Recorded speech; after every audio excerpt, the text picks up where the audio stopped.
یہ جنگ جو ہوئی ہے کربلا میں، مارکہ کربلا جو ہوا ہے، یہ یزید اور امام حسین کے درمیان نہیں تھا، بلکہ حسینیت اور یزیدیت کے درمیان تھا۔ یعنی یہ شخصی لڑائی نہیں تھی، بلکہ نظریات کا تصادم تھا۔ اگر شخصی لڑائی ہوتی تو یزید جیت گیا تھا، بطور شخص حضرت امام حسین شہید کر دیے گئے اور یزید جو ہے وہ تخت و تاج پہ متمکن رہا۔ تو اگر یہ شخصی لڑائی قرار دیں تو یزید جیت گیا اور امام حسین ہار گئے، یہ شخصی اگر لڑائی قرار دیں۔ اور اگر یہ لڑائی نظریات کی قرار دیں، اور جو حقیقت میں نظریات کی لڑائی ہے، تو یزیدیت ہار گئی اور حسینیت زندہ باد ہو گئی۔ یزیدیت کا جنازہ نکل گیا۔ وہ تخت و تاج جس کے لیے یزید نے اتنا کچھ کیا تھا، اس کے اپنے بیٹے نے اس پہ تخت پہ تھوکا۔ یزید کا بیٹا معاویہ بن یزید جب تخت نشین ہوا ہے تو وہ گھر سے باہر 6 ماہ نہیں نکلا، اس کا جنازہ ہی نکلا۔ تو لوگوں نے کہا آئیے نا تخت پہ بیٹھیے، کہا میں اس تخت پہ نہیں بیٹھنا چاہتا جس سے آل پیغمبر کے خون کی بو آ رہی ہے، میں نہیں اس تخت پہ بیٹھنا چاہتا۔ اور پھر اس کا تخت سمٹ گیا، اس کا نام مٹ گیا، کلنج کے مرض سے تڑپتا ہوا مرا اور انتہائی ذلت کی موت مرا، رسوا ہو گیا، اس کا نام بھی باقی نہیں ہے۔ میں گزشتہ برس کربلا میں حاضر ہوا تو حضرت امام حسین کا چمکتا ہوا روضہ نور دیکھا۔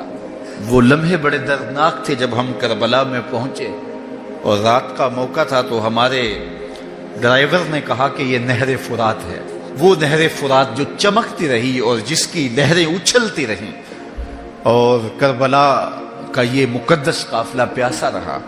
تو عجیب قلب کے اندر کیفیات کا ایک جہان تھا۔ یہ تو امام حسین کا روضہ ہے نا، لیکن یزید کا نشان نہیں ملا۔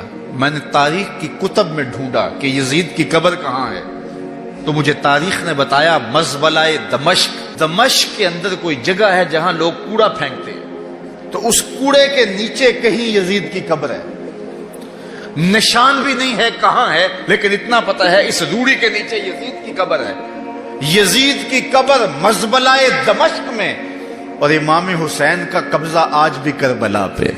تو یزید کا نام مٹ گیا، اس کا تشخص مٹ گیا، امام حسین کا نام بھی باقی، آپ کا ذکر کی باقی، اور آپ کے تذکروں کی خوشبو بھی باقی۔ تو یہ شخصی لڑائی نہیں تھی۔ میں نے اس دن عرض کیا تھا کہ طلحہ بن عدی بن حاتم نے 30,000 لوگ پشت پہ کھڑے ہونے کی بات کی تھی، لیکن امام نے اس پیشکش کو ٹھکرا دیا تھا، اس لیے کہ آپ حق اور باطل کی راہیں اجالنا چاہتے تھے، اور وہ انہوں نے اجال لی۔ حضرت امام حسین کی شہادت کے بعد بھی یہ جنگیں جاری رہی۔ مالک اشتر کی قیادت میں مختار سقفی کی فوجیں ابن زیاد کی فوجوں کے مقابلے میں فرات کے کنارے لڑ رہی تھی۔ اللہ تعالیٰ نے فتح دے دی۔ ابن زیاد نے گھوڑے کو ایڑ لگائی اور میدان چھوڑ کے بھاگ گیا، باقی جو بھی قابو آتا اس کو پکڑ کے قتل کر دیا جاتا۔ خیر یہ لوگوں کی پہنچ سے بہت دور نکل گیا، لیکن اس کا جی گھبرا رہا تھا، پیاس کی شدت تھی، گھوڑا بھی ہانپ رہا تھا۔ تو یہ چلتے چلتے صحرا میں گیا تو وہاں اس نے دیکھا کہ ایک خیمہ ہے، تو سوچا کہ میں چلتے چلتے ان سے پانی کا گھونٹ مانگ لوں تاکہ اپنے جگر کی پیاس تو بجھا سکوں۔ تو اس نے گھوڑا کھڑا کیا اور ہانپتا ہوا اس نے پردہ اٹھایا، دیکھا تو خیمے میں امام زین العابدین قرآن کی تلاوت کر رہے تھے۔ تو جب اس نے دیکھا تو ایک دفعہ تو شرم سے پانی پانی ہو گیا، لیکن مرتا کیا نہ کرتا، پیاس کی شدت تھی کہ حضرت پانی دیجئے۔ امام زین العابدین نے دیکھا اور پھر گھڑے سے کٹورا بھرا اور اس کے ہاتھ میں تھمایا، سمجھا کہ حضرت نے مجھے پہچانا نہیں، پانی پی لیا، شدت کی پیاس تھی، پھر مانگا، آپ نے پھر دیا، تیسری مرتبہ پھر مانگا، آپ نے پھر دیا۔ 3 کٹورے پانی کے پینے کے بعد امام زین العابدین سے کہنے لگا حضرت شاید آپ نے مجھے پہچانا نہیں۔ امام زین العابدین ابھی تک ضبط کیے بیٹھے تھے، آنکھوں سے موٹے موٹے آنسو نکلے۔ کہا بدبخت تجھے نہیں جانتا جس نے میرا خاندان اجاڑ دیا، 6 ماہ کے بچے بھی نہ چھوڑے، جس نے مخدرات کو اونٹوں پہ بٹھایا، کیا تجھے نہیں جانتا جس نے خاندان نبوت اجاڑ دیا؟ تو کہا حضرت اگر جانتے ہیں تو میرے ساتھ یہ سلوک کیا کیا؟ کہا ایک دن ہم مہمان بن کے تمہارے گھر آئے تھے، جو تم نے کیا وہ تمہارے خاندان کی ریت تھی، آج مہمان بن کے ہمارے دروازے پہ تم کھڑے ہو، جو ہم کر رہے ہیں ہمارے خاندان کی ریت ہے۔